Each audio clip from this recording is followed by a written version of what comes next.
We're back at Snapshot. How are you doing, Ian? I'm doing wonderful. I am ready for a B2B snapshot today. This is a fun one. Yeah, because we're talking about something I want to know the answer to. So this is an active conversation. It's about Substack versus just straight up newsletter, like owning your whole mailing list or using something like Substack. So the debate being, at least the one that's going on in my head, is fully own the whole thing, own your own audience, own the entire distribution, um, own its growth, own it, fully own it. No one can take it away.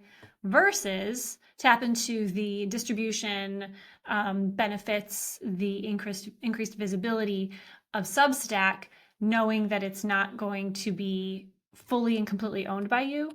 But you say something all the time, I'm not going to steal it from you, about virality of like your newsletter, which is Which is mine goes viral all the time. No, I know that mine can't. And this is a hugely important point, and it's an important point. I just spoke with our head of growth for like an hour before this about this exact point, which is uh, we spent the last 5 years uh, putting in a ton of time into platforms that have no virality. And like your newsletter can't go viral. It right. it needs another it needs a river on which to float on to go the rest of the way, right? It's like you made a little boat. And like, did you ever do rain gutter regatta? Do you know what that is? Oh my gosh. So No. this is a nerdy Cub Scout thing that we did growing up, where basically they would take these like rain gutters and then you build little boats and then you race them in Cub Scouts. And they called it rain gutter regatta. Anyways, similar to rain gutter regatta. You're making your little newsletter, and you put it in the rain gutter, and the only wind that you can the only way that this thing can move is you blow the sails with your breath, um, Mm-hmm. your little, 8-year-old child breath. And that's the only way that it goes. Um, and that's how it is building a newsletter. Like the only way to get new subscribers is to convert traffic that's on your site, or say enough interesting stuff that people stumble across wherever it is that you're publishing that interesting stuff, such that they find you, or you're paying ads to try to build it, et cetera, et cetera, et cetera. Right. Very, very valuable. Email is not dead. Email is very important. Most bad email is very dead. Um, and cold outreach is increasingly dying a death as well. And As it so, should, honestly. as it should. Well, it's like, yeah, I mean, it's like if you got the value prop like good enough, and you can get it, then you probably have a product that can spin. But for everybody else that's selling a commodity, like it's not a good way of going about things. Um, Mm-hmm. Wasting people's time and stuff. So for your newsletter, you have all these brilliant thoughts that you want to get out there, but it's a shitload of work to just like blow and blow and blow on your little boat. And it's a whole lot easier to have somebody take the end of the rain gutter and hold it up 2 feet in the air and then have the current flow down.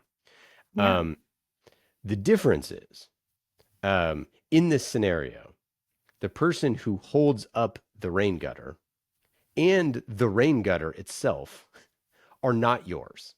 Right. And so, if at any time they want to take said rain gutter and dump out all the water with your boat in it, they can do that. And then you lose the Mm-hmm. race. And so this is the thing that we've been fighting back and forth for years, which is, so I was responsible for a team, my old company. We built the largest publication in Medium. We like 2,000. We're doing like 2,000. Sorry, we're doing 2 million uniques a month. We had the most subscribers. We had tons of writers. We had all this stuff. It was absolutely massive. And Medium changed how they wanted to do business. They didn't value publications anymore, and instantly, our stuff got completely throttled, and it was brutal. Mm-hmm. And so what we did was we started running ads basically in our Medium uh, account. And what we were doing is basically running like almost like fake PPC ads, because they actually had ads and then they killed those. So we were just putting like basically just like images all over our Medium, and Okay. driving everybody back to our newsletter. Huh. And so it's like, hey, if you want this newsletter, any of this content, you like any of this content, this is what we did. So we drove like every article, we basically like manually put in ads to drive everybody back to our actual owned email newsletter so that wouldn't happen again. And I But you weren't think looking at it as a destination. You were still looking at it as like part of the journey. Like Medium was no longer the destination. It was like, it was our no. distribution channel. Yeah. That's what it was it was our distribution channel. And it had the added benefit of people being able to consume the content there in the feed, in the beautiful feed that they built, in the app that they built. And so what happened was me and many other marketers who were doing similar things on Facebook and other places got very, very gun shy about doing stuff like that. Because if the platform changes it and you lose everything, you lose everything. Right. Like Yeah. there's no like we didn't when we started our email newsletter outside of Medium, there was no there was no coming back from that. Like it's not like we like oh had we would could pull the subscribers over or any of that sort of stuff. Like it was just cooked. We started at zero. And Yep. so everyone was very, very, very afraid of that. Mm-hmm. Enter tool called Substack, which is now exploded and tons of people are using it. Well, they figured out some of the stuff that Medium figured out, which is that if you have sort of a closed loop system and a really slick publishing way, and they added in monetization in a way that was a lot better, that lo and behold, people would come and want to write, and people would pay them to write in the form of newsletters, which has been extremely successful. And now lots and lots of people have started Substacks. At the expense of their website, which it's not on their Mm-hmm. website, and at the expense of their own newsletter.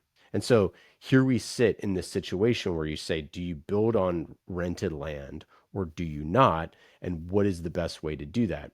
And specifically as it regards to um, individuals versus Yep. brands. So like individuals have a different uh, um, have a different sort of have different circumstances than a Like a brand different does, right? position. Yeah. For sure. So then you get Mm-hmm. it and you say, well, what should we do? And that's sort of the big question is what is someone to do? And I think just like a quick, this is my soliloquy, but the thing that I would say is like, first off, your company email newsletter absolutely is not good enough and is not well written enough, is not personal enough. It's Um, too transactional. it's too transactional and it's so important that you keep doing it and do it right. So like switching your company account off onto a Substack or something, obviously don't do that, right? Don't do You that. want the data, you want the owned relationship, you want this massive list, you want to Yeah. continue to build your list. I think that's going to be very valuable going forward. However, it's a ton of work to do that. And you need to have good segments and you need to do, all the things that we've been normally doing with marketing. But Yes. if you're an individual, I don't see a reason to not build a list on Substack when they are helping so much with distribution. And the point of writing it all in the first place is to do distribution. And they're Mm-hmm. just so much better at distribution. And if you Yeah. post something on Substack, it can find an audience way faster. So like when we talked to Emily Kramer has talked about this, about why she has her Substack. And obviously you can pay for her Substack, which I recommend you do, and I do, and it's great. Um, so it also is her business model. And if you're doing this yourself and you don't need the extra money, I recommend you probably don't do a paid Substack. You should just have a Yep. free one. Um, but uh, but for her, who's one of the smartest marketers, she values the distribution. And obviously you can pay. So she has another reason there. But she values the distribution. She wants a bigger audience because bigger audience means more money. Yes. Um, and so that's a really tough pill to swallow, I think, for a lot of people that you say, hey, this thing could go away. But I think we're just at an age right now where like you got to make hay while the sun is shining with these platforms. Like that's Yeah. just the way it is. And like, yes, you should also build an email newsletter on your website. And yes, you should probably put the same content in both places. Um, but the added upside of distribution is just way, way, way too important to ignore. Yeah. And we were talking too about where it fits, right? Because, spoiler, we're starting to use Substack with some of our clients that are founders as we Yeah. build their founder brand together with this fun new offering that we have. Um, and we decided to use Substack for all the reasons that you just mentioned. And Yeah. as you and I were talking about that, the way I kind of visualize it, I'm curious if you feel the same way, is we did another episode about rented versus owned media, specifically talking about like, social media, LinkedIn, right? So I see that as the very, very top of like the inverted pyramid. So you have all of this social media, you can reach lots and lots of people, you own none of it, right? Yep. And then you get down to the next, like the next layer that we all think about right below it, which is we kind of jump to the converse of that must be owned. It must be my own mailing list. It must be, the hard fought one at a time conversions to opt in to subscribing to my mailing list, and I have their contact information. But there is that layer in the middle that is Substack. You have more ownership and more say than like LinkedIn. Not quite as much ownership and control as your own mailing list, but it's kind of that nice bridge in the middle. And I think that especially when we're talking about founder brand, leveraging all three, and you can do that in a way where you're collecting really great, rich video content and using it. You talk a lot about thinking about the format and where each of it lives, and you can use pieces of that video content in each one of those spaces to drive, breadth, and then breadth of distribution, and then depth of engagement the further down you get. Yeah, I want to be able to send an email to the 217 people that said that they want to get emails from me. I want to know how many clicked. I want to know how many, are reading. I want to know all that information because they came to my website. They want to hear from me. Um, I absolutely want to do that. Yep. However, I also, and like, I want that to go to them and I want to make it Mhm. as good as possible for them. Right. And I want them to just have to just get to read it and to not have to click out and to go to find 15 other links and do all the other crazy crap that we do. I want that for them. I also want for the people that are on Substack and spend their time on Substack to be able to deliver an experience that's delightful uh, to them as well. And then I also want to be able to publish on LinkedIn where I don't know how many people, followers I have, whatever. Millions, Yeah, where the vast majority of them ain't gonna see the thing I'm gonna post, and I know that. unfortunately.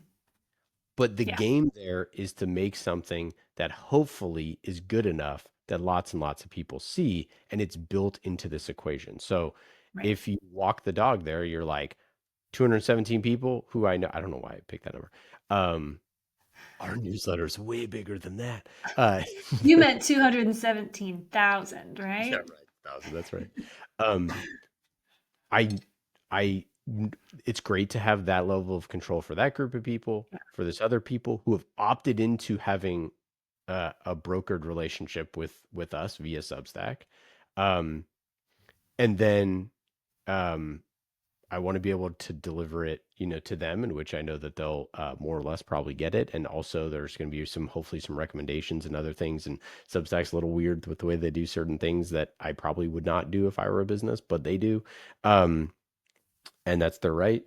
And that's the tax that you pay for being on the platform. Yep. Um, and then I also want to publish to LinkedIn, in which, for the hopes that if it's 15 people that see it and like it and they love it, then that's great. And if it ends up going to a lot more than that, then that's great too. But I mean, Mhm. right now, we're publishing my newsletter in 3 places Yeah. on How do you think the LinkedIn. content needs to be different? I have no idea. I just don't have enough. Like, I can't reasonably make a guess of how different it needs to be. It's all, it's all newsletter content anyways, so it's like the delivery mechanism is like the exact same for all three. Yeah. The way that LinkedIn does their delivery is a little bit wonky, of course. Um, but so for me, it's the same exact newsletter that I do 3 different ways. Um, but I think that this is just where we're at. It's like if you're gonna do the work, which is a freaking lot of work to make a great newsletter, you got to put it in the three different places. And it's like one is investing in bonds, one is investing in the S&P 500, and one is investing in crypto. You know what I mean? Right. So it's like you just got to do all three, and if you're going to do the work, and I think it's just so important, and I cannot stress this enough, that you use your personal accounts to do this stuff. Your brand accounts are for brand stuff. They are not going to do as well on the channels that enjoy virality. They're really good at the email newsletter that you own. Yes. That's what they're great at.